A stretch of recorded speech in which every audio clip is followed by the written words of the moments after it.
Kemiskinan menyisakan persoalan ketimpangan. Sebuah penelitian mengungkapkan bahwa di Indonesia, anak yang tumbuh di keluarga miskin cenderung memiliki pendapatan yang lebih rendah dibandingkan dengan orang dari keluarga tak miskin. Belenggu kemiskinan belum betul-betul dapat dilepaskan. 9,22% rakyat kita ada dalam kategori penduduk miskin. Tidak menutup kemungkinan kondisi ini dapat memperlebar jurang ketimpangan sosial.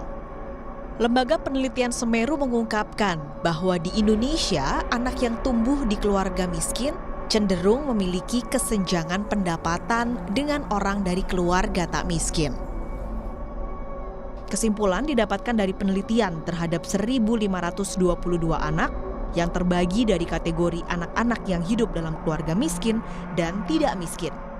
Kondisi mereka dibandingkan antara sebelum dan sesudah bekerja saat dewasa. Hasilnya, pendapatan per jam anak dari keluarga miskin 87% lebih rendah dari keluarga tidak miskin. Hal ini dipengaruhi oleh sejumlah faktor, termasuk lama sekolah dan skor matematika mereka saat belia. Kondisi lingkungan rumah tangga seperti listrik dan sanitasi juga masuk dalam variabel. Oleh karena itu, penting bagi pemerintah memastikan program-program pengentasan kemiskinan tepat sasaran dan tepat guna. Ada sesuatu hal yang belum sampai benar-benar di address gitu, maksudnya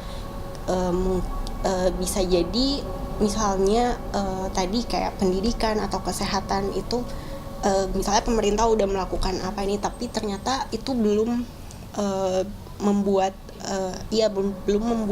dampak yang sebegitu besarnya yang bisa membantu anak-anak tadi untuk catch up misalnya. Pemerintah sendiri merasa amunisi untuk meningkatkan taraf hidup masyarakat sudah cukup jitu. Rantai kemiskinan dapat dipatahkan usai ada intervensi. Kementerian Koordinator Bidang Pembangunan Manusia dan Kebudayaan Kemenko PMK menyebut program Keluarga Harapan sebagai solusi terefektif bagi masalah kemiskinan. Waktu tahun 2014 itu memang belum ada intervensi. Nah, jadi kalau frasa yang biasa kita dengar adalah itu seperti kemiskinan struktural, jadi kemiskinan dari generasi yang lalu itu diturunkan, ditransmisi ke generasi yang berikutnya. 6 tahun setelah diintervensi PKH, itu ada kecenderungan kesehatan anak itu meningkat. Pendidikan, salah satu indikatornya adalah tingkat kelulusan sekolah menengah atas itu juga meningkat. Tidak hanya PKH, pemerintah gencar menggelontorkan bantuan melalui berbagai program, mulai dari program Jaminan Kesehatan Nasional, Beras Sejahtera atau Rastra, serta bantuan pangan non-tunai. Belanja bansos pemerintah pun kian menggemuk. Pertumbuhannya hampir 2 kali lipat menjadi 105,7 triliun rupiah jelang tutup tahun 2019. Dengan serapan dana bombastis, diharapkan hasilnya pun fantastis. SDGs adalah sebuah kesepakatan pembangunan baru pengganti MDGs, masa berlakunya 2015 sampai 2030, yang disepakati oleh lebih dari 190 negara berisikan 17 goals dan 169 sasaran pembangunan. 17 tujuan dengan 169 sasaran diharapkan dapat menjawab ketertinggalan pembangunan negara-negara di seluruh dunia, baik negara maju, konsumsi dan produksi yang berlebihan serta ketimpangan, dan negara-negara berkembang, kemiskinan, kesehatan, pendidikan, perlindungan ekosistem laut dan hutan, perkotaan, sanitasi, dan ketersediaan air minum. Sustainable Developmental Goals atau sasaran pembangunan yang berkelanjutan menjadi salah satu kata kunci penting yang mendasari kerangka pembangunan di seluruh dunia saat ini.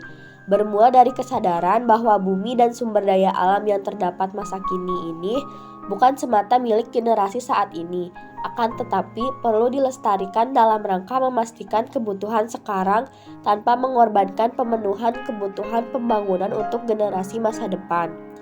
Konsep SDGs ini diperlukan sebagai kerangka pembangunan baru yang mengakomodasi semua perubahan yang terjadi pasca 2015 MDGs, terutama berkaitan dengan perubahan situasi dunia sejak tahun 2000 mengenai isu depletion sumber daya alam, kerusakan lingkungan, perubahan iklim semakin krusial, perlindungan sosial, food and energy, dan pembangunan yang lebih berpihak pada kaum miskin.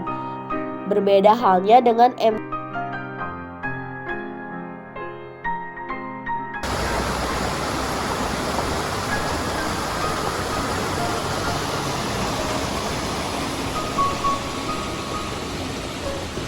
Berbeda halnya dengan MDGs yang ditujukan hanya pada negara-negara berkembang. SDGs memiliki sasaran yang lebih universal.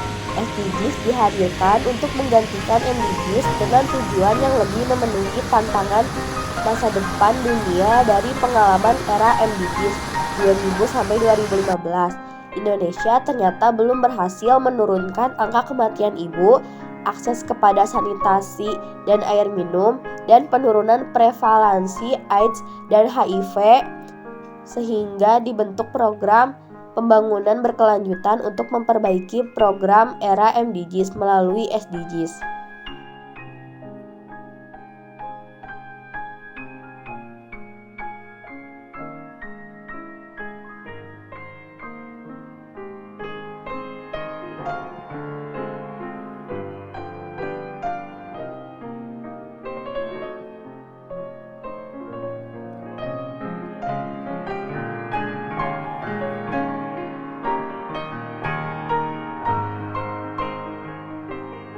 Strategi pengentasan kemiskinan yang dilaksanakan oleh pemerintah dapat dibagi menjadi dua bagian besar.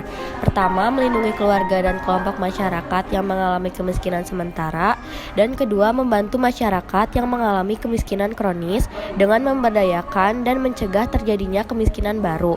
Strategi tersebut selanjutnya dituangkan dalam 3 program yang langsung diarahkan pada penduduk miskin, yaitu 1. Menyediakan kebutuhan pokok, 2. Mengembangkan sistem jaminan sosial, dan 3. Mengembangkan budaya usaha. Selain itu, penduduk miskin mempunyai strategi sendiri untuk menanggulangi kemiskinannya. Strategi yang ditempuh yaitu dengan pinjam dari lembaga informal, menambah jam kerja, anggota keluarga ikut bekerja, merantau, atau berhemat.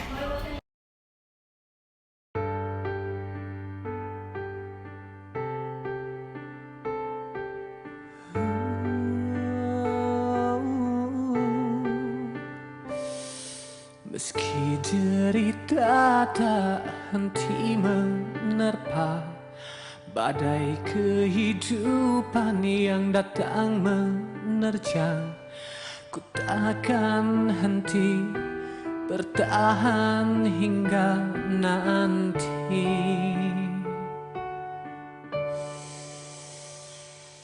Jeritan si kecil menyayat hati, tangan yang lemah mencoba meraih. Lihatlah kini dia begitu rapuh.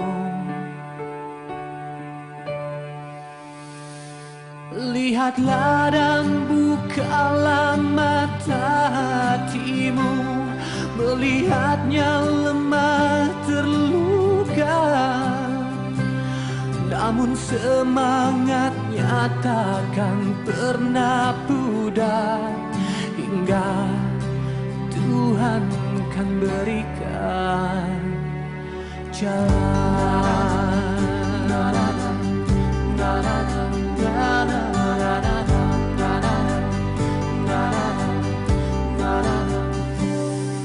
Kalau manusia tak lagi kuasa, bagai sebutir debu yang tak berdaya, lihatlah kini kita begitu rapuh.